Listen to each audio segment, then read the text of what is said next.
Alors souvent, aux enfants peuvent hésiter à dire à un adulte ce qui peut passer parce que il est embarrassé. Il est embarrassé que peut-être c'est quelque part c'est ce faute qui l'harcèlement peut arriver avec lui. Peut-être il pense aussi comme parent ou pour en coller avec lui, mais qui fait ce peut arriver avec toi. Alors quelquefois pour une hésitation comme un enfant.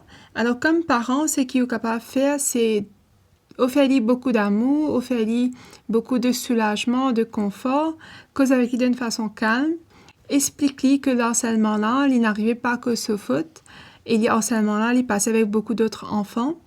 Dis-lui aussi que l'agresseur-là, ce faute, c'est pas ce faute comme victime qui harcèlement-là il passé. Et toujours donner beaucoup d'écoute à plusieurs reprises, constamment si nécessaire.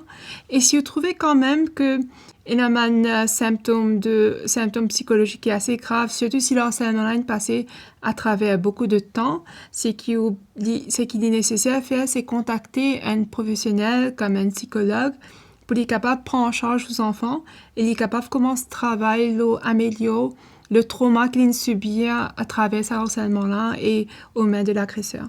Deuxièmement, ce qu'il est capable de faire comme parent, c'est aller directement vers les autorités de l'école et là où rapporte le cas vers eux parce que souvent l'école a un protocole très spécifique sur le harcèlement scolaire et quand on peut rapporter un incident-là, on fait d'une façon qui est très spécifique, très détaillée, on met beaucoup d'informations sur comment il passait, que ça n'a fait le harcèlement, dans quelles conditions qu'il est passé et peut-être si tu as un témoin, on vous donne tout ce détail-là pour aux enfants.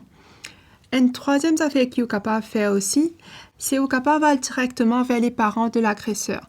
Mais ça, il marche dans le cas que l'agression est répétitive et si vous pensez que les parents de l'agresseur sont réceptifs pour coopérer avec vous. Alors, au capable de téléphoner ou email et au cause d'une façon assez calme et pour éviter une confrontation. Quatrièmement, essayez de montrer aux enfants comment il est capable de l'aide par lui-même. Ça lui marche dans certains cas seulement. Par exemple, s'il assiste dans bis tous les jours et l'agresseur a peut-être dans bis pour 25 ans, c'est qu'il est capable de faire prochaine fois, c'est que tout le temps quand il voyage par transport public, il entoure lui-même avec un camarade, il n'est pas tout seul. Comme ça, il peut se sentir un peu plus protégé. Ou s'il trouvait que l'agresseur peut commencer à fatiguer, là, il est allé vers un professeur, il est capable gagner ce professeur pour rapporter l'agresseur. Là. Dernièrement, depuis tout jeune, c'est-à-dire comment aux enfants rentrent dans pré-primaire, encourage-les à montrer un comportement positif. Par exemple, si un enfant peut venir côté lui, peut venir se rasseoir, d'aller des bouts de droit, d'aller droit dans les yeux sur l'agresseur, d'aller dire quelque chose comme très strict, mais d'une façon assez calme quand même, pas crier, mais dire d'une façon très stricte que, bon, si tu rasmoser, si tu continues à rasmoser, moi, arrête ça avec toi, ok? Ça, c'est surtout pour les petits enfants.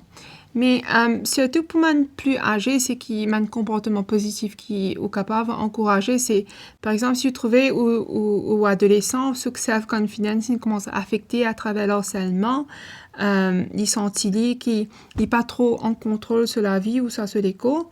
Une autre activité positive qui est capable d'encourager à faire, c'est une activité de sport, une activité de yoga, de méditation, que là, il prend une petite opportunité puis il est capable de travailler sur l'école, sur l'esprit. Par exemple, il est capable de faire quelque chose comme karaté, qui donne un peu de confiance, ou il est capable de faire une activité comme Boy Scout, que là, il est entouré avec beaucoup d'amis, surtout en dehors de situations que de l'harcèlement-là habitué à arriver. Ça, c'est tout un comportement positif qu'un parent, depuis très jeune âge, vous encourage lui travaille sur self-confidence et surtout quand il y a quelqu'un qui peut essayer prendre quelque chose avec lui ou peut essayer agresser lui, comment pour causer avec lui d'une façon appropriée.